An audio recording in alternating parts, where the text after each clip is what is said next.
variabel ekonomi agregatif yang penting, ya. Harus Anda pahami apa itu. Ya, kita bicara tentang national income, pendapatan nasional, gitu loh. Itulah salah satu ya kegiatan makroekonomi itu dari aktivitas kehidupan ekonomi nasional itu ada satu variabel yang sangat yang harus Anda ketahui, yaitu tentang publik nasional atau pendapatan nasional. Nah, dengan memahami pendapatan nasional, nanti Anda akan paham betul ya, jenis-jenis pendapatan dalam konteks makroekonomi. Sampai nantinya Anda paham betul tentang apa itu identitas makroekonomi dasar. Ya.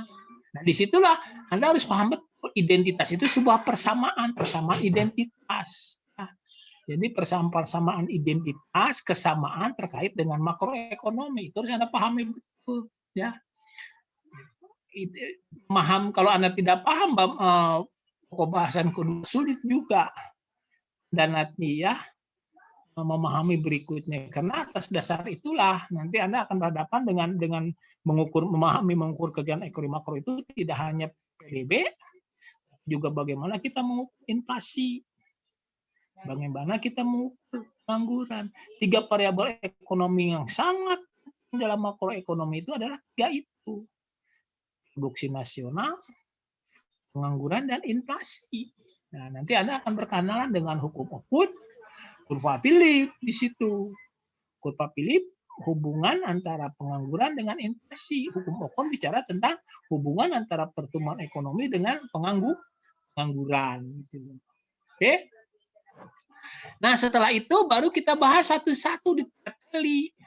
Setelah kita tahu tentang pengukuran tentang makroekonomi, baru kita lihat. Karena dalam pengukuran tentang makroekonomi terdapat ada 2 variabel penting ya dari persamaan identitas pendapatan nasional itu terkait dengan persoalan teori pengeluaran konsumsi dan investasi, pengeluaran konsumsi dan investasi.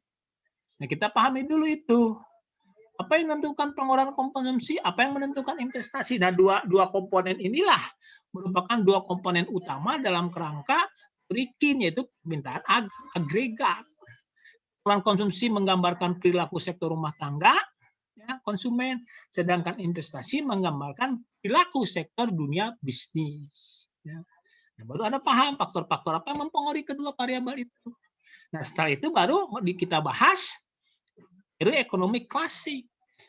Apa? Nah, teori ekonomi klasik mencoba menjelaskan apa yang menentukan pendapatan nasional, apa yang menentukan pengangguran, apa yang menentukan inflasi.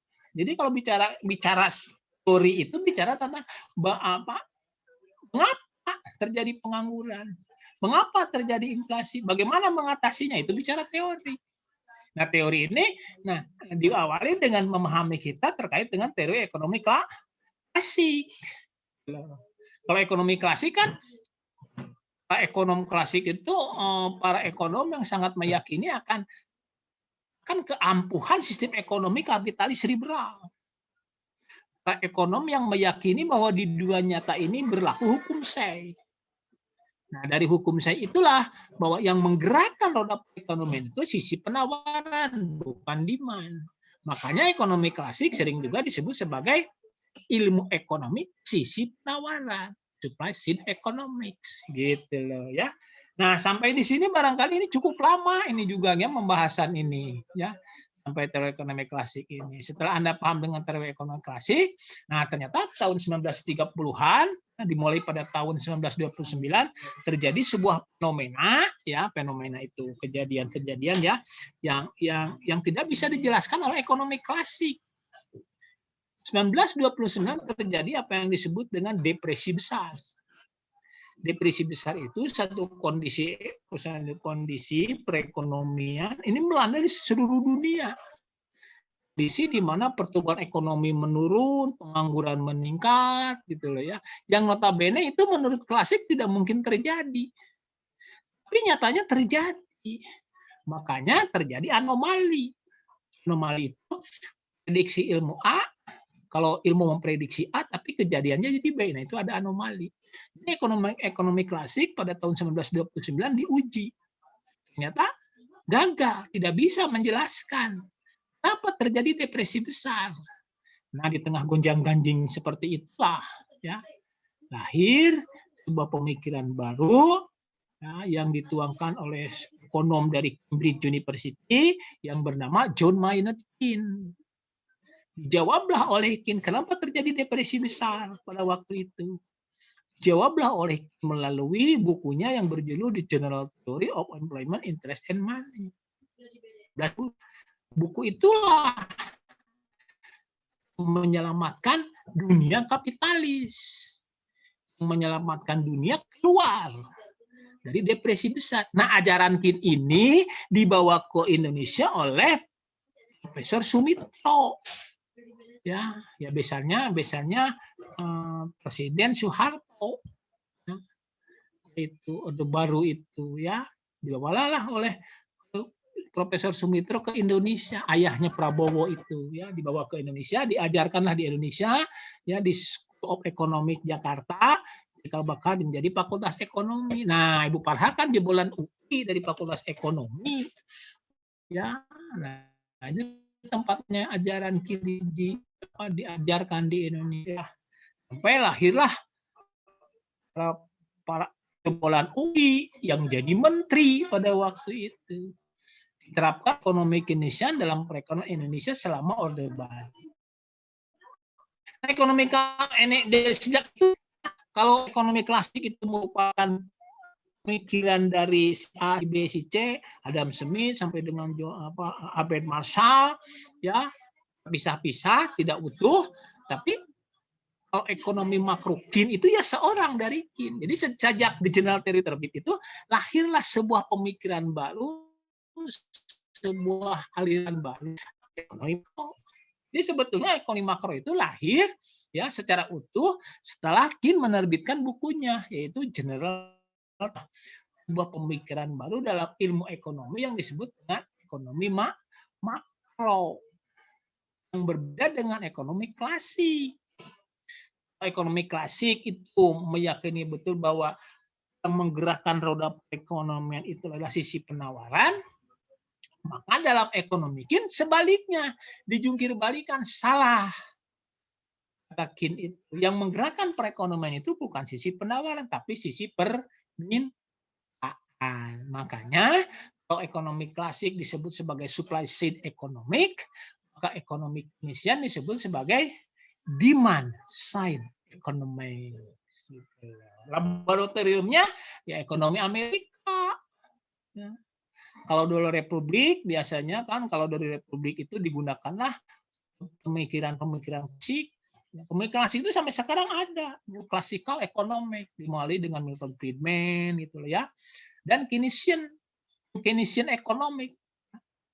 Kalau Republik biasanya menerapkan cara berpikir klasik, kalau Demokrat menerapkan cara berpikir dari Keynesian. Jadi debat itu sangat terus. Ekonomi klasik itu sangat meyakini akan kehadiran ekonomi moneter. Nah, kalau Keynesian sangat yakin akan keampuhan kebijakan makro, kebijakan fiskal, klasik kebijakan moneter. Nah, sampai sekarang dua-duanya tergantung keyakinan karena kebenaran itu diyakini benar, konvensi. Nah, makroekonomi Keynes itu banyak modelnya. Nanti Anda akan belajar dulu analisis silang Keynesian, paling sederhana. Nanti akan dilanjutkan lagi dengan ekonomi makro model ISLM. Itu kelanjutan dari analisis silang Keynesian, baik dalam pengertian tertutup maupun pengertian terbuka. Nah, tahapan berikutnya setelah kan gini. Dari analisis silang Keynesian itu nanti akan lahirlah kurva IS. Dari teori permintaan uang lahirlah kurva LM. Nah, gabungan ISM menjadi model. Di dalam model ISM masih ada satu asumsi harga dianggap tidak berubah. Nah, ketika harga dimasukkan ke dalam model, maka model berubah dari ISLM menjadi model makroekonomi penawaran dan permintaan agregat AS dan AD. Nah, Pendekatan model ASAD inilah yang digunakan untuk menjelaskan dinamika kehidupan ekonomi makro. Bagaimana sebetulnya makroekonomi menjelaskan inflasi dan pengangguran? Nah, itu dibahas. Itu dalam jangka pendek. Tapi biasanya tidak sampai ke yang ke-10. Kalau teori pertumbuhan ekonomi itu jangka panjang. Nah, Anda harus ingat, teori ekonomi makrokin itu adalah model-model ekonomi jangka pendek. Soalan stabilitas. Makanya Kim mengatakan ketika menerbitkan bukunya dalam jangka panjang kita semua mati katanya. Karena memang Kim tidak membahas pertumbuhan. Nah, pertumbuhan ekonomi itu dibahas lebih banyak oleh teori ekonomi klasik. Pertumbuhan ekonomi itu. Ya. Nah, biasanya kalau di Fakultas Ekonomi itu teori pertumbuhan ekonomi itu termasuk pada makroekonomi 2. Nah, banyak ini variasinya sampai sini juga ya, mudah-mudahan kita bisa sampai ke teori pertumbuhan ekonomi. Itu kira-kira ya silabus atau matrikul yang kita akan pelajari selama 1 semester ini. Nah, nanti barangkali Ibu Siti Farkah ya yang akan menjelaskan lebih lanjut ya. Sebentar, stop share dulu ya. Nah, akan lebih lanjut terkait dengan RPS kita ya. Bu Siti Farkah sudah ada? Sudah ada belum? Sudah, Pak. Nah, selanjutnya terkait, jadi hari ini kita jelaskan dulu saja RPS-nya ya Bu ya. RPS ini akan diinput ke spot ya oleh Ibu Siti Farkah. Nah, untuk selanjutnya mangga Ibu Siti Farkah disampaikan saja ya. Tadi sudah saya jelaskan bahwa kita akan kuliah oleh berdua ya. Saya barangkali sampai dengan tengah semester, nanti dilanjutkan oleh Ibu Siti Farkah sampai dengan ujian akhir semester. Terkait dengan bagaimana kuliah berjalan, tugas apa yang harus Anda kerjakan nanti akan disampaikan oleh Siti Farkah termasuk buku-buku yang harus Anda baca ya. Maka Ibu Siti Farkah dilanjut. Oh, mohon maaf sebetulnya tadi saya pikir Bapak dulu yang masuk mungkin, tapi pertemuan pertama memang harusnya saya juga ikut masuk ya Pak, mohon maaf. Iya. Jelas saja RPS-nya Iya, dulu Bu ya. Ya. Mangga Bu, mangga. mangga. Untuk RPS sebetulnya ini disusunnya oleh Bu Nafik Bapak, jadi kemarin masih dibahas terutama untuk deskripsi mata kuliahnya karena menyesuaikan dengan AKAS. Jadi AKAS itu adalah semacam lembaga apa ya istilahnya untuk akreditasi internasional. Jadi kita menyesuaikan kemarin seperti itu. Namun barangkali nanti akan saya cek kembali. Mungkin kita akan menggunakan RPS yang lama dulu ya. Sebentar saya cek dulu.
Saya izin share dulu ya.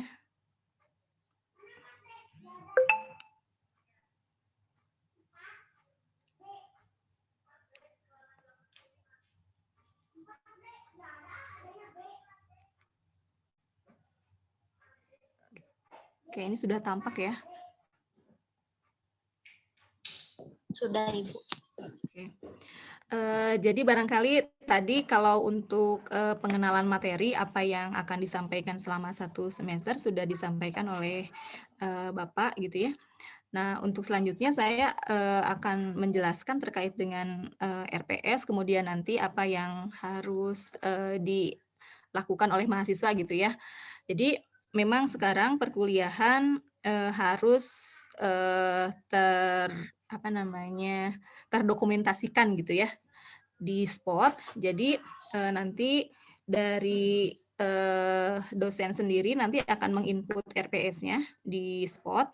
Nah, kemudian nanti dari mahasiswa tolong dibantu terkait dengan BAP ya, berita acara perkuliahan. Nah, BAP itu nanti akan bisa terisi kalau misalnya nanti misalkan hari ini ya, hari ini daftar hadir sudah disediakan belum? Halo? Sudah, Bu. Sudah ya, oke. Nah, dari daftar hadir ini nanti akan saya input ya, siapa yang masuk, siapa yang tidak masuk gitu kan ya. Barangkali nanti saya minta laporan dari ketua kelasnya. Jadi nanti akan saya setting terlebih dahulu sebetulnya di spot itu ketua kelasnya siapa. Jadi nanti saya minta laporan ya dari kelas ini siapa yang menjadi ketua kelas ya. Ketua kelasnya sudah ada belum untuk mata kuliah ini? Sudah ada Ibu, ada Inka Rizkia. Siapa? Inka Rizkia, Bu. Inka Rizkia. Nah, saya minta 2 orang ya untuk ketua kelas. Maksudnya yang bisa disetting jadi ketua kelas, karena mungkin barangkali nanti misalkan ada kendala oleh 1 orang bisa di tackle lagi oleh orang lain gitu ya, mahasiswa lain seperti itu. Ya. Jadi Inka misalkan dengan siapa, cadangannya siapa. Jadi nanti akan saya setting di daftar hadir itu ketua kelasnya siapa, seperti itu ya, di monitoringnya. Nah begitu, jadi seperti itu. Jadi mohon nanti setelah selesai perkuliahan, ketua kelas melaporkan daftar hadirnya, gitu ya. Jadi siapa yang hadir dan siapa yang tidak. Jadi akan saya langsung input dan kemudian oleh ketua kelas yang sudah disetting tadi, itu mohon di ACC namanya itu ya, di monitoring nanti ya di spot ada monitoring di situ, Anda klik ya. Kemudian setelah itu nanti akan ada link ke BAP gitu. Jadi nanti kita di akhir perkuliahan BAP-nya atau berita acara perkuliahannya sudah tidak harus disusun ulang begitu. Sebentar, saya tanya dulu, apakah semester yang lalu sudah pernah melakukan hal ini belum ya? Sudah Ibu, biasanya sama KM-nya sendiri Bu, saya Jamal. Tapi karena sekarang tapi karena sekarang sudah bagi-bagi penanggung jawab, jadi bisa sama penanggung jawabnya Ibu. Nanti bisa diarahkan juga kalau misalkan memang belum paham, bisa diarahkan sama Jamal Bu. Oke, baik ya. Oke ya, jadi seperti itu ya. Jadi sama sih sebetulnya persis dengan semester lalu sih sebetulnya ya. Jadi nanti yang belum paham, misalkan Inka belum paham, nanti bisa tanya ke Jamal ya, begitu. Iya, baik Bu. Oke. Jadi nanti ini akan saya isikan ya ke spot ya. Tapi sebetulnya kalau tugas mahasiswa sih itu aja sih ya, di monitoring saja begitu. Bapak punten, untuk ini mungkin sudah dijelaskan oleh Bapak tadi ya Pak ya, untuk kajian materinya segala macamnya ya Pak? Halo, apakah masih bergabung Bapak punten?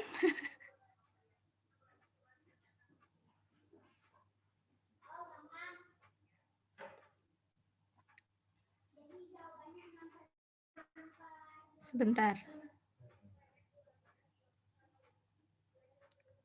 Oh, masih ada sebetulnya. Mohon maaf karena tadi saya terlambat ya. Apakah tadi sudah dijelaskan belum materi-materinya ya? Sudah ya? Sudah sedikit dijelaskan Ibu sama Bapak. Oke. Jelaskan aja lagi Bu, RPS-nya Bu. Pak RPS-nya Pak, mangga.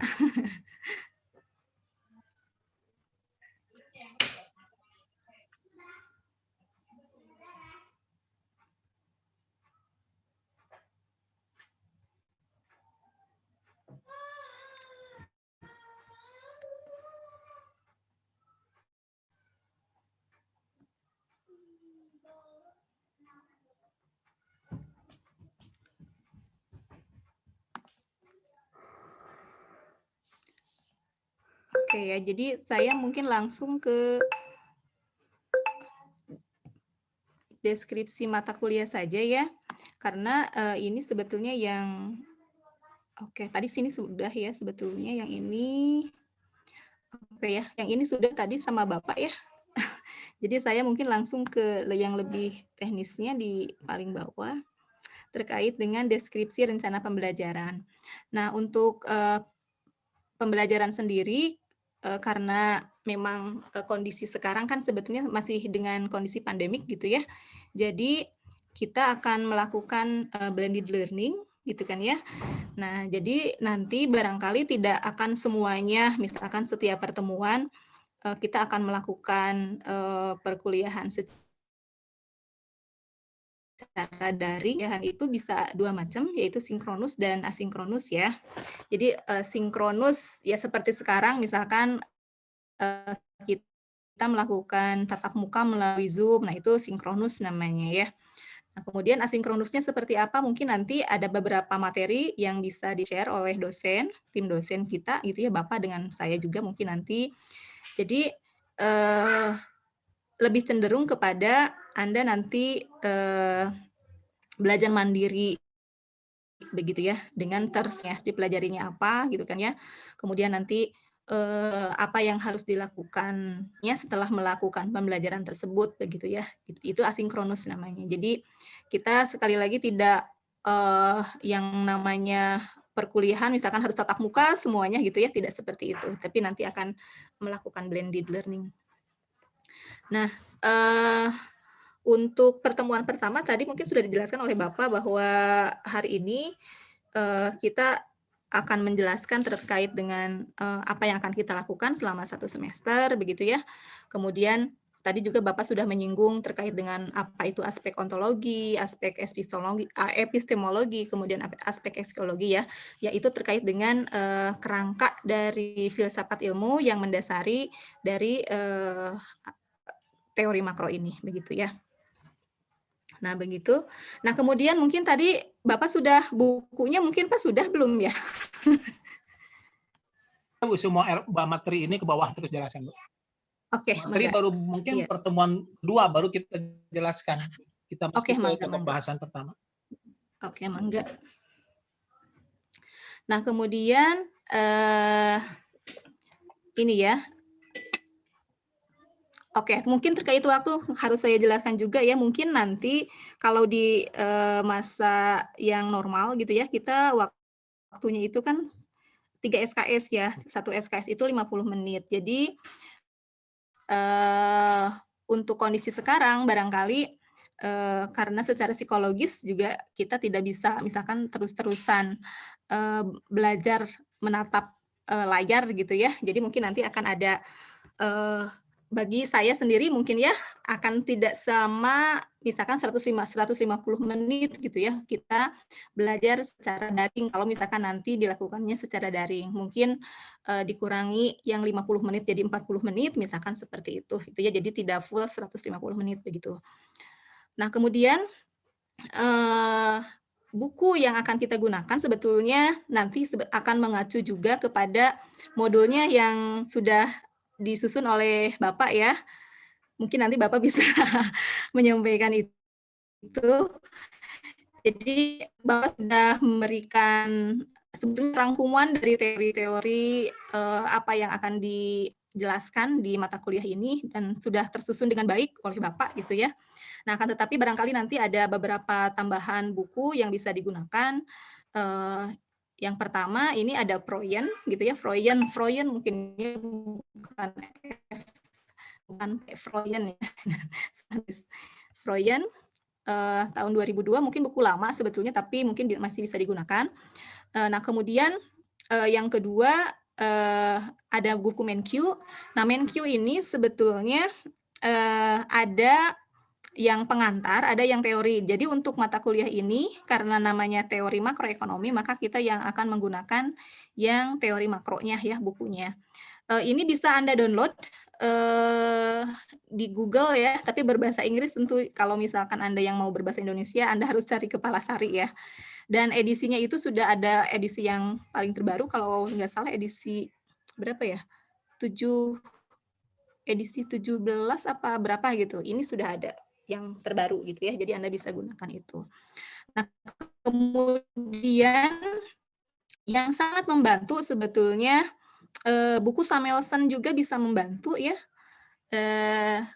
Tentunya buku Samuelson yang baru ya tentang bukan Samuelson, betul ya, Samuelson, dan kok saya lupa ya namanya siapa. Stanley Fisher maksud saya, Stanley Fisher ya, Stanley Fisher. Nah, itu sangat membantu. Kalau Dan Samuelson itu dengan William Nodus. Oh iya, betul Pak, itu pengantar ya Pak. Ini yang Stanley Fisher-nya.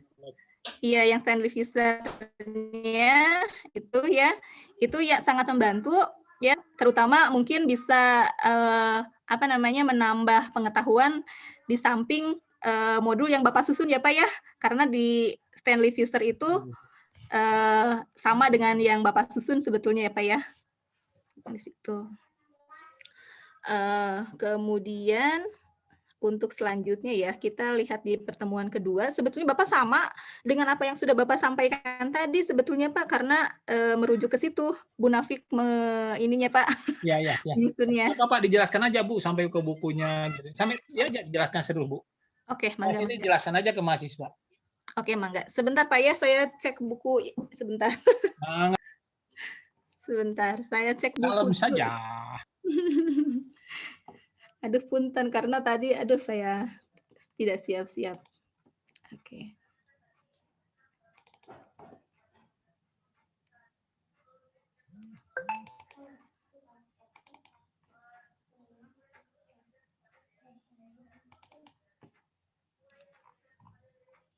Oke, saya tuh lupa tadi Stanley Fisher itu dengan Don Bruce maksud saya Pak ya, bukan Samuelson. Jadi Rudiger Don Bruce, kemudian Stanley Fisher, kemudian Richard Schwartz ya. Kalau Stanley Fisher itu orang IMF ya dulunya gitu ya. Jadi di sini nanti akan sangat membantu, misalnya nanti tadi Bapak kan menjelaskan bagaimana perbedaan antara Keynes dengan klasik. Nah, di bukunya Don Bruce ini sudah sangat-sangat jelas gitu ya.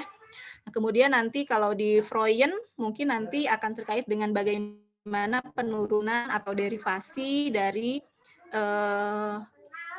kurva-kurva, mungkinnya itu akan banyak Anda temui di Freud ya nanti. Jadi bagaimana misalnya hubungan antara suku bunga misalkan ya. Kalau misalkan ada shock misalkan seperti itu, bagaimana peranan suku bunga terhadap pasar barang misalkan atau pasar uang gitu ya. Nah, itu nanti Freud akan sangat membantu di situ gitu ya, bukunya Freud. Nah, kemudian kalau di Don Bruce mungkin tidak terlalu banyak penurunan matematisnya, sebetulnya tidak terlalu ribet ya dibandingkan buku-buku yang lain, jadi enak ya kalau baca buku Don Bruce. Kemudian untuk penurunan kurvanya juga relatif lebih sederhana sebetulnya dibanding yang Freud kalau saya bandingkan sih ya. Jadi tapi memang di Freud kekuatannya di buku Freud itu yaitu tadi penurunan bagaimana misalkan ada 4 kurva, misalkan bagaimana menurunkannya seperti apa. Nah, kalau di Don Bruce tidak seperti itu penurunannya ya. Jadi Anda bisa nanti telusuri ya bukunya, bisa Anda download gitu ya. Nah, kemudian, nah ini yang pertemuan selanjutnya, yang ini terkait dengan tadi ya, menjelaskan pengukuran kegiatan ekonomi makro. Nah, ini sebetulnya sudah dijelaskan juga di pengantar ekonomi barangkali ya, tapi dalam hal ini nanti kita mungkin akan cenderung mendalami kembali bagaimana pengukuran-pengukuran yang ada gitu ya di ekonomi makro. Mungkin tadi Bapak sudah menjelaskan bahwa indikator makro itu kan ada jangka pendek, ada jangka panjang tadi misalkan ya. Dalam jangka pendek misalkan pengangguran, misalkan seperti apa jangka pendek. Kemudian dalam jangka panjang misalnya tadi ada growth, pertumbuhan ekonomi gitu ya, itu dalam jangka panjangnya seperti itu. Nah, nanti akan kita pelajari ya sebagaimana. Kemudian inflasi itu apakah jangka pendek, jangka panjang, pasti masuknya jangka pendek seperti itu ya. Itu, dan itu mungkin akan sudah Anda sudah tahu dasarnya ya yang ini, jadi kita tidak perlu banyak mencari yang ini. Kemudian pertemuan selanjutnya ya, ini pertemuan ketiga, ini terkait dengan teori pengeluaran konsumsi dan teori pengeluaran investasi ya. Tentunya tadi ini sudah masuk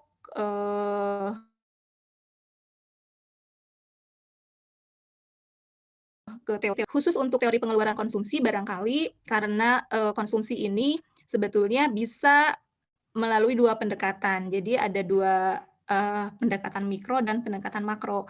Nah, akan tetapi dalam hal ini kita nanti yang pertama ada yang pure makro misalkan dengan menggunakan identitas makroekonomi misalkan Y sama dengan C plus I plus G plus X min M jadi ya. Nah, C-nya mungkin bisa didekati dari secara agregat secara langsung. Nah, akan tetapi yang berkembang sekarang gitu ya untuk pengeluaran konsumsi sendiri kaitannya dengan perilaku konsumsi khususnya ya. Jadi kita nanti akan menggunakan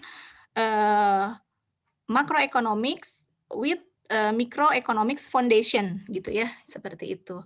Jadi bagaimana sih sebetulnya perilaku konsumsi secara agregat itu bisa didekati dari secara mikro gitu ya, seperti itu. Jadi bagaimana perilaku konsumsi dalam jangka panjang misalkan begini, kalau yang kita ketahui yang dulu mungkin ya konsumsi itu oke, bahwa semua barang dan jasa yang dikonsumsi oleh seluruh masyarakat Indonesia misalkan dalam konteksnya nasional misalkan GNP misalkan.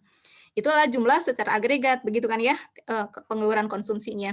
Akan tetapi dalam konsep mikro, misalkan kita nanti akan mengetahui bagaimana pola konsumsi masyarakat itu sendiri. Jadi apakah misalkan ketika misalkan masyarakatnya mendapatkan windfall gain, misalnya windfall gain itu semacam apa ya, warisan misalnya seperti itu kan cenderung ke individu ya, tetapi bagaimana mereka mengubah perilaku konsumsinya begitu. Jadi bagaimana misalkan pengaruh suku bunga terhadap perilaku konsumsi begitu ya. Jadi nanti ini sebetulnya cenderung ke lebih advance sih sebetulnya, tapi nanti akan kita lihat apakah kita bisa memasukkan itu atau tidak ya, menyangkut waktu soalnya ya, seperti itu.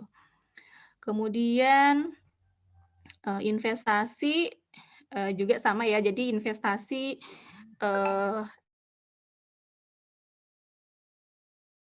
juga satu ya, jadi menurut klasik seperti apa, kemudian Keynes juga seperti apa.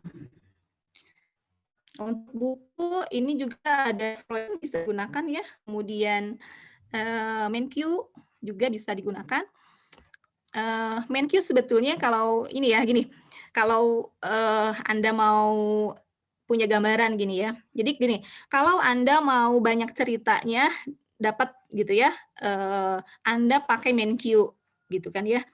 Kalau Anda mau paham apa namanya grafis, ya Anda baca Freudian gitu ya. Nah, kemudian kalau mau misalkan Anda sedikit mau ada matematis, bagaimana sih penurunan matematis, kemudian ada grafisnya juga sebetulnya, itu Anda baca buku Dornbus. Jadi 3 buku itu barangkali ya bisa Anda pegang gitu kan, sehingga Anda nanti bisa memahami dengan sempurna gitu kan ya. Gitu. Jadi Anda tidak hanya dapat penurunannya misalnya ya secara matematis atau grafisnya saja, tapi Anda dapat ceritanya begitu. Nah, itu untuk pertemuan ketiga. Kemudian, nah ini sudah masuk ya ke teori klasik ya, yang pertemuan keempat. Jadi ini teori ekonomi makro klasik. Jadi cenderung menjelaskan secara lebih dalam lagi bagaimana teori ekonomi makro klasik itu seperti apa gitu ya. Gitu. Kemudian karena begini yang tadi sudah Bapak jelaskan sebetulnya bagaimana munculnya klasik, kemudian munculnya Keynesian gitu kan ya seperti tadi yang Bapak jelaskan. Jadi Keynesian sebetulnya sebagai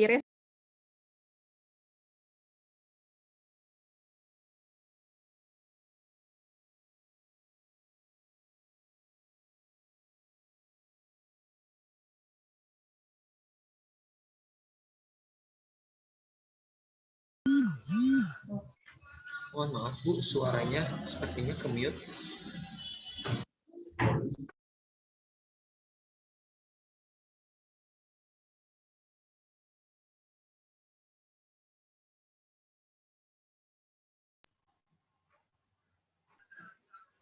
Oke, sekarang sudah bisa? Sudah, Bu. Sudah, Bu. Tadi lama tidak terdengarnya atau sebentar? Cukup lama sih. Cukup lama. Sekitar 1 menit. Yang dari Kensian adalah respon dari Nah, iya sampai situ. Oke, baik. Oke, gitu ya. Oke, baik. Saya ulang kembali ya. Jadi memang yang seperti yang sudah Bapak sampaikan tadi, bahwa apa yang kita pelajari di sini lebih cenderung ke dua mainstream ya, dua mainstream dari teori ekonomi, yaitu klasik dan Keynesian. Kenapa? Karena sebetulnya muncul yang tidak sepakat dengan Keynesian, barangkali nanti akan muncul yang namanya neoklasik gitu kan, tapi sebetulnya itu lagi, sebetulnya kembali ke klasik gitu kan ya. Keynesian juga barangkali nanti akan ada new-nya lagi, karena mazhab-mazhab ekonomi ini kan sebetulnya banyak sekali. Itu ada mazhab yang subidnya misalkan ya, seperti dulu zamannya Reagan misalnya. Kemudian RATEX, rational expectation. Nah, tadi yang RATEX itu akan berguna ketika mempelajari teori perilaku konsumsi, misalkan RATEX. Nah, RATEX ini sebetulnya masuk ke klasik gitu kan. Tapi zamannya zaman sekarang, jadi cenderung neoklasik seperti itu. Itu ya RATEX. Kemudian apalagi monetaris misalkan ya, monetaris. Nah, monetaris juga berkembangnya mungkin setelah tahun 60-an gitu kan ya. Jadi relatif perkembangannya itu terus berkembang sih sebetulnya sampai sekarang juga sama seperti itu. Jadi makanya sekarang ada yang namanya koordinasi kalau di kebijakan nanti, makanya ketika ada misalkan tadi kan ada moneteris gitu kan ya, maka di moneteris nanti ada sanggahannya fiskalis gitu kan ya. Nah, oleh karena itu nanti mungkin ada yang namanya koordinasi fiskal moneter. Nah, nanti itu di bukunya Dornbus tuh ada di situ ya, di Dornbus Fischer. Jadi bagaimana koordinasi fiskal dengan moneter gitu, seperti itu. Barangkali itu ya, yang ini jadi bukunya sama saja ya, yang bisa digunakan. Sebetulnya semua bab ada ya, di buku ketiga buku itu. Yang ini kebijakan fiskalnya oke, yang ini kebijakan fiskalisnya, yang ini ya, yang Keynesian. Kenapa fiskalis gitu ya? Keynesian kecenderungannya itu tadi karena memang dulu ketika tahun 30 itu, 1930 itu, ya itu terjadi Great Depression itu ya. Jadi depresi yang sangat besar di mana waktu itu inflasinya sangat tinggi gitu kan ya. Kemudian penganggurannya juga tinggi kan, itu tidak bisa dijelaskan misalkan dengan kurva Philip. Harus kan kalau kurva Philip waktu itu menjelaskannya kan ada trade off antara unemployment dengan inflation gitu kan ya. Nah, tetapi pada zaman Keynes ini tahun 30 ini sebetulnya hal itu tidak terjadi. Jadi dua-duanya tidak ada sacrifice rasionya, tidak ada gitu di situ. Itu ya, ini fiskalis, lebih cenderung fiskalis ya, Keynesian. Nah, kemudian oke, yang ini. Nah, ini menjelaskan yang pertemuan selanjutnya ya, menjelaskan APBN dan kebijakan fiskal. Nah, itu tadi ya, karena memang tadi Bapak bercerita bahwa, oke, Keynesian itu dibawa ke Indonesia. Oke, makanya memang kecenderungannya gitu ya, untuk pemerintah Indonesia sendiri cenderung memang arahnya ya ke fiskalis gitu ya, ininya, arah kebijakannya. Kalau Anda misalnya kemarin sempat memperhatikan misalnya bagaimana pemerintah Indonesia, apalagi di zamannya Jokowi gitu ya, infrastrukturnya itu sangat jor-joran sekali gitu kan ya. Nah, itu sebetulnya pendekatan fiskal. Jadi bagaimana misalnya pemerintahan Jokowi berpikir bahwa misalnya dengan kebijakan fiskal melalui infrastruktur, misalkan pengeluaran infrastruktur itu akan men-trigger gitu ya, men-trigger pertumbuhan ekonomi gitu kan ya, karena misalkan di situ ada muncul multiplier effect-nya gitu kan. Misalkan multiplier effect-nya melalui apa? Misalkan mengurangi pengangguran, atau misalnya munculnya investasi gitu, seperti itu, gitu ya. Nah itu cara kerjanya fiskalis itu seperti itu. Jadi cenderung memang ke kinesian, gitu, seperti itu ya. Nah kemudian selanjutnya pasar uang dan kebijakan moneter, ya ini ya seperti yang ini lebih cenderung ke moneterisnya, gitu ya, di pertemuan ke-7. Nah kemudian, pertemuan setelah itu UTS ya, nanti Anda UTS, jadi pertemuan ke-8 akan UTS, dan selanjutnya akan dilanjutkan setelah UTS ke materi terkait dengan keseimbangan pasar barang dan pasar uang, gitu ya. Nah, nanti Anda di sini akan belajar apa yang namanya kurva IS, gitu ya, investment saving, dan LM, liquidity of money, gitu kan ya. Jadi IS, LM, gitu, seperti itu. Dan itu adalah kurva standar yang digunakan untuk menunjukkan bagaimana keseimbangan terjadi di pasar barang dan pasar uang, seperti itu ya. Nah, ini bukunya akan lebih banyak dipakai di kalau saya sih mungkin ini ke Don Bruce-Fisher ya, yang ini akan lebih jelas sepertinya yang ini. Itu ya, yang ini. Kemudian nah ini pertemuan 11 akan menjelaskan efektivitas kebijakan moneter dan fiskal. Nah, mungkin barangkali di sini yang seperti saya sampaikan tadi bahwa kalau misalkan kebijakan moneter ini efektifnya ketika kapan dilakukan gitu kan ya, kebijakan fiskal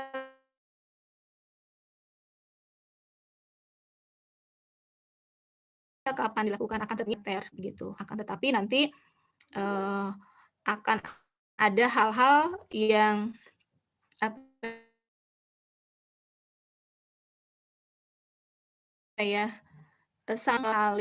saling melengkapi sebetulnya. Jadi kebijakan itu tidak bisa moneter saja misalkan atau fiskal saja gitu kan ya, seperti itu.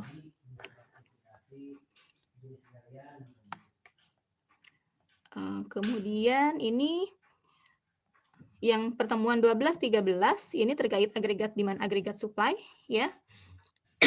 Dan ini juga sebetulnya sudah agak sedikit dijelaskan di pengantar makronya ya. Jadi bagaimana misalkan kurva agregat supply itu mengubah apa gitu kan ya, gitu, mengubah di perekonomian itu seperti apa, di agregat demand seperti apa. Jadi bagaimana misalkan dalam jangka pendek seperti apa, dalam jangka panjang seperti apa gitu ya. Kemudian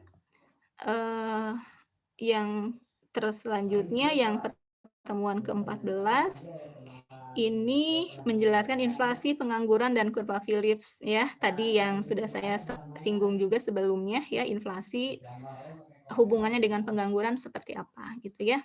Dan kurva Phillips itu seperti apa. Jadi sacrifice ratio-nya seperti apa gitu ya. Dan ini mungkin tidak hanya bagaimana inflasi dan pengangguran berhubungan sebetulnya, tapi nanti bagaimana ini kaitannya misalnya kalau terinflasi kaitannya dengan kesejahteraan, misalnya kesejahteraan masyarakat akan seperti apa. Karena misalkan inflasi itu mengurangi daya beli kan, misalkan. Jadi nanti impact-nya seperti apa. Jadi kalau misalkan apakah kita akan menyelesaikan inflasi atau pengangguran terlebih dahulu, misalkan ya. Nah itu bentuk kebijakannya akan seperti apa, gitu ya. Kemudian terakhir, ya ini ya pertemuan ke-15 ini pertemuan untuk tatap muka atau nanti bentuknya asinkronus. Itu nih yang terakhir, materi terakhir adalah teori pertumbuhan ekonomi. Karena memang muaranya tadi ketika di awal kita menghitung ya kegiatan ekonomi gitu kan ya, itu sebetulnya pada intinya nanti ingin menghitung teori pertumbuhan ekonomi gitu, seperti itu, karena ujungnya ke sana. Karena misalkan tadi konsumsi, investasi, segala macam gitu ya, intinya adalah bagaimana nanti ingin meningkatkan pertumbuhan ekonomi itu sendiri gitu ya. Seperti itu untuk suatu konteksnya ini negara ya, misalkan nasional seperti apa gitu. Melalui indikator-indikator yang sudah disampaikan tadi begitu ya. Jadi muaranya di sini. Jadi memang karena mengapa pertumbuhan ekonomi di akhir itu tadi karena target utama gitu kan ya dari suatu kegiatan ekonomi adalah ya ingin tumbuh gitu kan ya. Jadi kalau misalkan tadi GDP itu komponen-komponennya dihitung, misalkan ada I, C, I, G, X, min M yang tadi itu, ya intinya kita ingin melihat apakah ada perubahan tidak dari satu tahun ke tahun yang lain, dan itu adalah pertumbuhan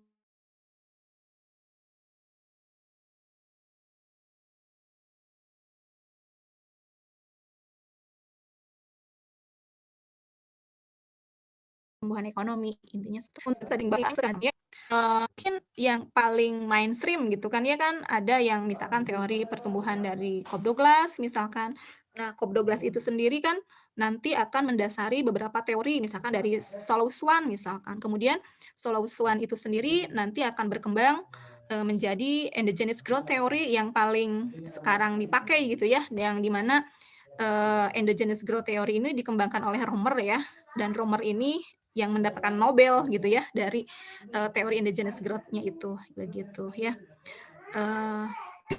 Tetapi intinya begini, jadi ketika kita memahami teori pertumbuhan ekonomi gitu kan ya, pesan saya sih jangan sampai nanti semua, walaupun misalkan pertumbuhan ekonomi itu adalah muara dari suatu aktivitas ekonomi gitu kan ya, tetapi itu bukan satu-satunya indikator pertumbuhan ekonomi yang harus dicapai sebetulnya. Jadi kaitannya misalkan dengan konsumsi, misalkan kita nanti bisa melihat bagaimana hubungan konsumsi itu tidak hanya sekedar konsumsi masyarakat secara misalkan barang dan jasa yang dikonsumsi tidak hanya itu gitu ya yang harus kita pahami, tetapi bagaimana misalnya kondisi-kondisi yang memang tidak kasat mata, misalkan begini,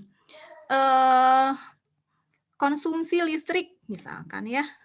Nah, konsumsi listrik gitu kan ya, itu bisa menjadi indikator gitu kan ya dari pertumbuhan ekonomi, bisa menjadi fungsi dari pertumbuhan ekonomi. Bagaimana ceritanya misalkan, oke, selama ini gitu kan ya, untuk pemahaman di kita gitu ya, khususnya untuk peneliti-peneliti terutama mahasiswa gitu kan ya, konsumsi itu konsumsi aja gitu kan, yang dikonsumsi barang dan jasa.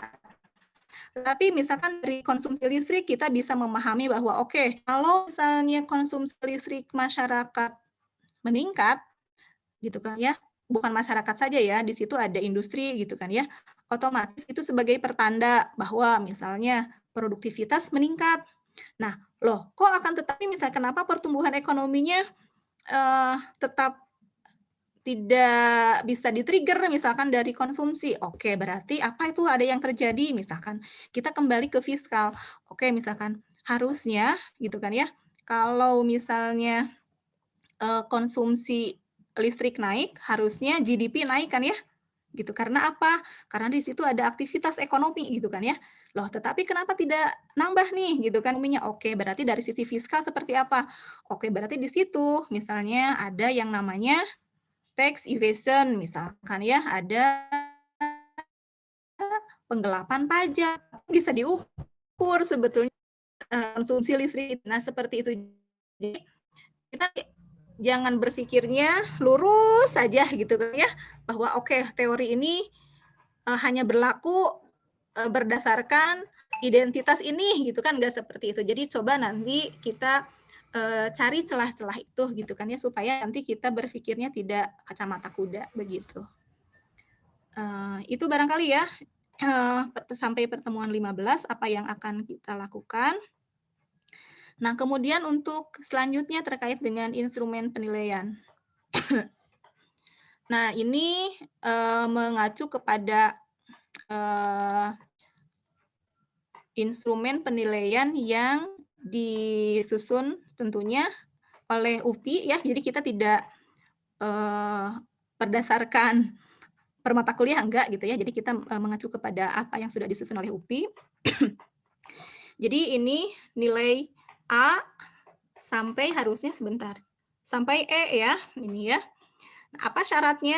Nah, di sini untuk A, misalkan Anda ingin mendapatkan nilai A gitu ya, maka Anda harus menguasai materi ya 100% gitu kalau Anda mau A gitu kan ya, seperti itu.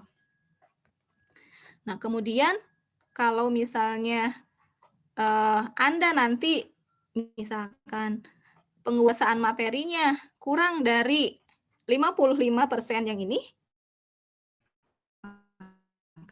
Anda nanti dinyalakan. Nah, kemudian ada yang bertanya, seringkali gitu ya mahasiswa itu, Bu atau Pak, saya itu sering mengumpulkan nilai saya kecil, misalkan nilai saya C gitu kan ya. Nah, sering ya bertanya seperti itu di akhir bahan gitu. Nah, mungkin harus ada yang sedikit diluruskan bahwa misalnya ya daftar hadir gitu ya, atau misalkan kehadiran, itu sebetulnya kan tidak disyaratkan untuk apa namanya, nilai mutu gitu kan ya, gitu. Untuk Anda bisa ujian kan, coba di atas ada 80% dan sebentar, ada enggak ya?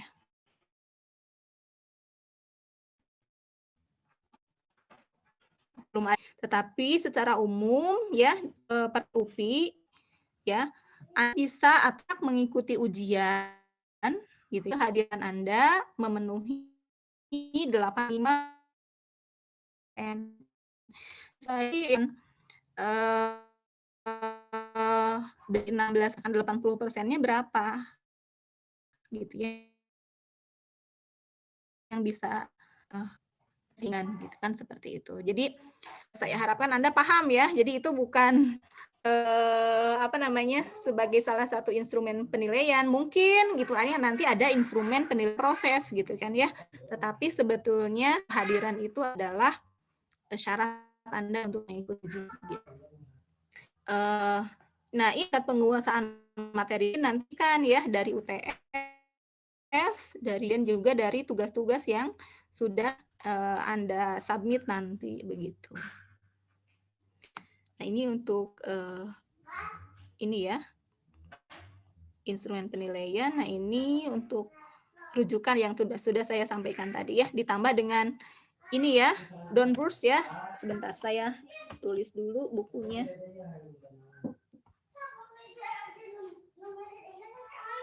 Ini ya penulisnya. Sebentar.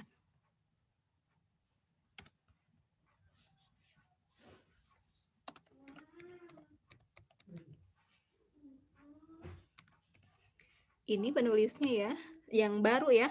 Kalau dulu dia 2 orang dengan Stanley aja, Downburst ini, tapi sekarang sudah ditambah mungkin karena sudah ini ya, sudah menua ya. Biasanya suka gitu. Seperti Samuelson juga sudah ada pendampingnya. Kemudian kalau di ekonometrik ada Gujarati ya, sekarang sudah ada pendampingnya juga gitu kan. Kalau dulu nulisnya sendiri-sendiri. Nah, ini ya yang coba Anda bisa dicek, ada yang terbaru ya. Bisa Anda download kok yang ini ya. Oke. Barangkali itu yang bisa saya sampaikan sementara, mangga Bapak. Saya kembalikan ke Bapak, punten. Baik, terima kasih Ibu Siti Farha. Itu mahasiswa. Jadi tamasya intelektual kita selama 1 semester ya sudah dijelaskan. Nanti ini akan diinput oleh Ibu Siti Farha ke Spot ya. Jadi semuanya sekarang bisa dicek secara administratif di Spot itu apakah berjalan lancar atau tidak kuliahnya sudah bisa dicek di situ. Dan Anda nanti yang penting itu ada ketua kelas yang akan memvalidasi kehadiran dosen ya. Jadi disiapkan seperti dikatakan disampaikan oleh Bu Siti Farha, minimal ada 2 mahasiswa yang bisa jadi ketua kelas. Kalau 1 orang berhalangan, ada lagi yang 1 bisa menggantikannya. Kalau 1 orang kan susah nantinya ya. Jadi sudah tergambarkan semuanya ya. Jadi ibaratkan Anda akan membeli sebuah rumah sudah ditunjukkan, Anda sudah ada di luar rumah.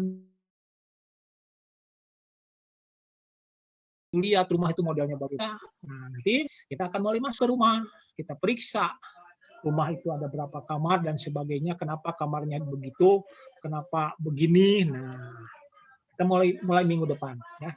Jadi sekarang jelas bangunannya itu sudah sampaikan kepada Anda ya. Jadi selama 15 kali pertemuan anggap saja ini sebagai tamasya intelektual kita ya, selama 1 semester ya. Jadi saya tidak akan menganggap karena sekarang ini daring, kami ya Bu Siti Farha dan saya tidak akan menganggap Anda sebagai objek, tapi Anda sebagai subjek pembelajar. Jadi kadang-kadang saya panggil mahasiswa itu sebagai belajar yang saya hormati, nah gitulah, karena kita sama-sama belajar ya. Nah, supaya daring ini kan amat sangat berbeda ya, kuliah daring dengan dibandingkan dengan ketika masa normal.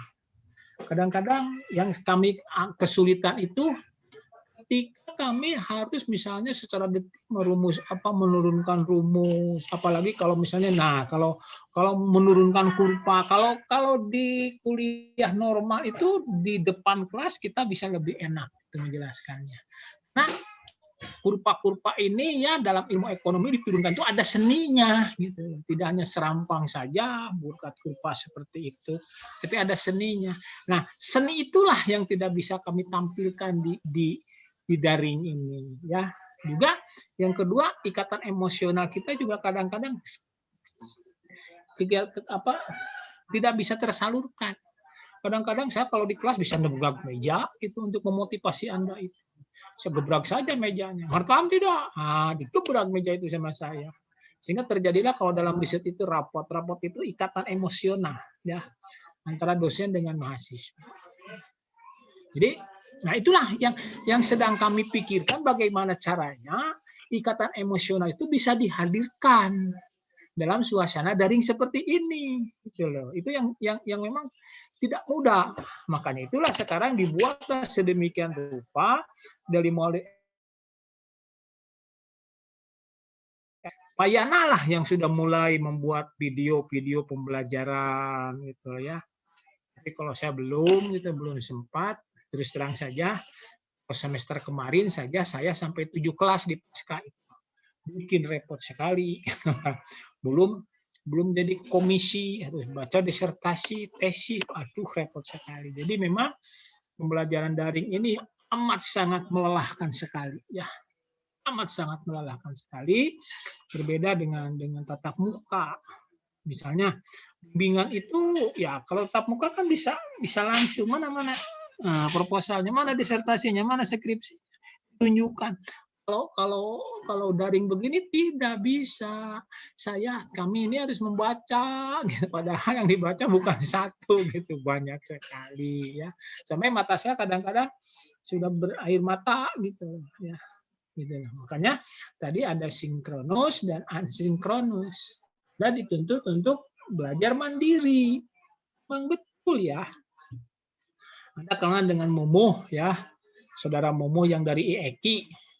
Nah, itu mahasiswa yang memang dari Tasik kalau tidak salah ya. Sekarang di Turki ya, mengambil S2-nya. Ya. Dia dapat beasiswa dari pemerintah Turki. Wow, kerja keras dia. Jadi memang banyak mimpi Anda jangan ingin selesai S1 saja. Misalnya Anda ingin menyelesaikan S2-nya di mana? Di Sorbonne misalnya, simpanlah Universitas Sorbonne itu. Sorbonne tahu di mana? Di Prancis kan? Simpan tuh Universitas Sorbonne dompet Anda. Banyak mimpi ya. Jangan kalau sudah mimpi biasanya saya ingin kuliah S2 kemana gitu. Nah, di situ Anda harus kerja keras. Saya yakin setiap orang yang bekerja keras pasti ada hasilnya. Ya, tidak mungkin ya tidak kerja keras Anda berhasil, tidak mungkin itu. Hidup itu mengikuti, Anda yakin hidup itu kan mengikuti kaidah kausalitas, sebab akibat. Apa yang Anda peroleh sekarang itu akibat dari apa yang telah Anda lakukan kemarin. Ya. Jadi tidak ada hidup itu gambling begitu. Untuk nggak ada untung-untungan. Kan Tuhan itu memberikan kita itu, diberikan kedua kekuatan, akal dan rasa. Nah, kadang-kadang dengan akal dan rasa itulah kita selalu memikirkan kelemahan kita, padahal kelebihan kita ada 9, kelemahannya cuma 1. Jadi gunakanlah akal Anda dan rasa Anda. Jadi rasa dibina oleh akal, akal juga dibina oleh rasa. Jadi hidup itu seimbang, jadi indah. Ya. Jadi sekali lagi, kenapa? Kalau jangan gunakan akal melulu, tapi gunakan rasa. Nah, orang-orang berhasil sekarang, hasil riset menunjukkan bukan orang pandai yang berhasil itu, tapi orang yang bisa mengelola rasa, yang bisa mengelola nafsunya. Itu orang berhasil sekarang itu. Hanya saya katakan bukan positif thinking kalau Anda itu belajar itu, tapi harus pilih.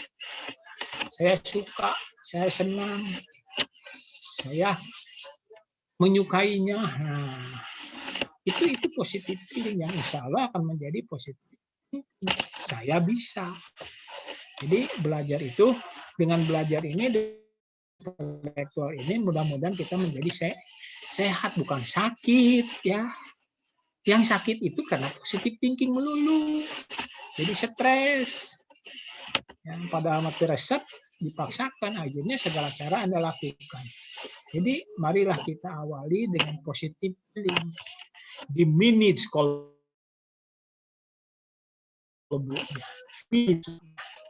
supaya kita selamat. Nah, Anda ingat ya, akal itu kan tidak bisa digoda setan. Yang digoda setan itu apa? Rasa. Yang bisa digoda setan. Akal mah tidak bisa digoda. Setan mah tidak bisa menggoda akal. Rasa yang cek rasa. Mending sare. Cek akal, diajar, baca, turun, cek rasa kan. Oke ya.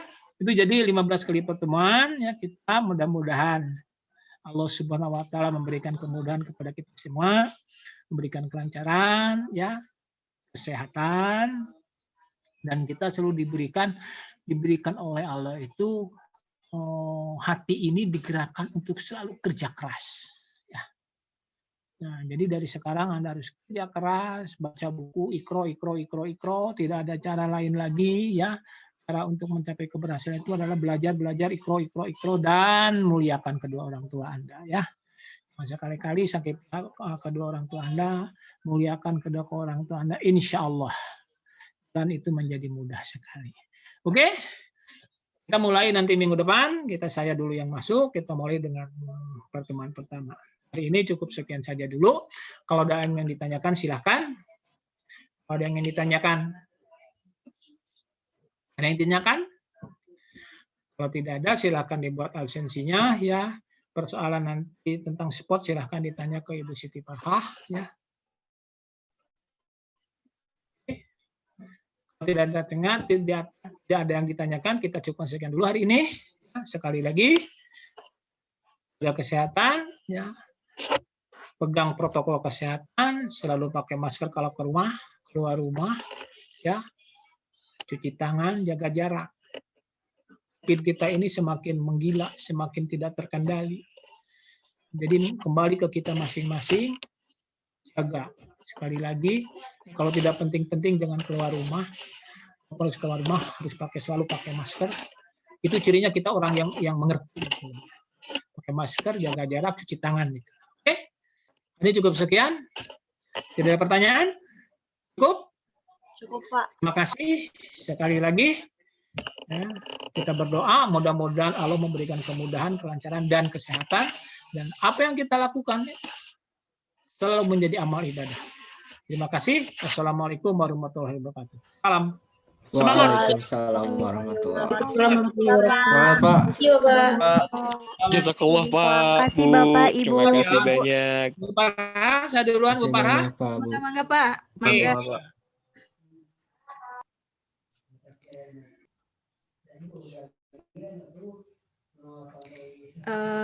Sebentar, ini pesertanya kok banyak sekali ya, 48 orang.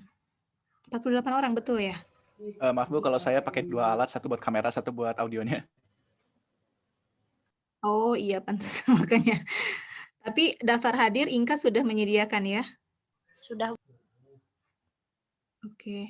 Oke, jadi sebetulnya lupa dari tadi nggak nyalain ini ya. Oke, nanti hari ini ya akan saya input RPS-nya ya. Nah, kemudian sebetulnya tugas Inka sih sebetulnya atau sama siapa di settingnya? Sama Jamal yang mau di setting ya? Halo? Iya Ibu, boleh mau Jamal atau Inka? Jadi dua saya dua aja ya. Iya. Nanti di monitoring akan saya setting ya. Jadi Inka sama Jamal ya untuk ketua kelasnya gitu ya. Jadi nanti bisa gantian sih sebetulnya kalau Inka nggak bisa, Jamal masih bisa akses gitu ya. Oke, jadi nanti saya minta daftar hadirnya ke Inka ya. Atau siapa aja yang tidak hadir aja, walaupun misalkan tidak keseluruhan, misalkan daftar hadir itu diserahkan ke saya sih nggak masalah. Yang tidak hadir siapa, jadi saya bisa checklist yang tidak hadirnya gitu. Jadi nanti Inka oke ACC gitu pertemuan hari ini. Mungkin agak malam ya, saya karena nanti sampai sore, mungkin sampai 5:30 masih full gitu ya, nggak bisa belum bisa nginput sekarang gitu ya. Mungkin besok juga mungkin ya, kalau tidak malam nggak bisa, jadi mungkin besok ya Inka ya, tolong dicek kembali spot untuk pengantar teori ekonomi makronya ya, gitu. Barangkali itu ada yang ditanyakan dulu? Tidak ada? Cukup, Bu. Cukup, oke, baik. Baik, kalau begitu terima kasih semuanya yang sudah hadir ya. Kita bertemu minggu depan dengan Pak Kusnendi ya, karena sampai UTS itu Pak Kusnendi dulu. Terima kasih semuanya. Assalamualaikum warahmatullahi wabarakatuh. Waalaikumsalam warahmatullahi wabarakatuh. Terima kasih, Bu. Terima kasih Bu.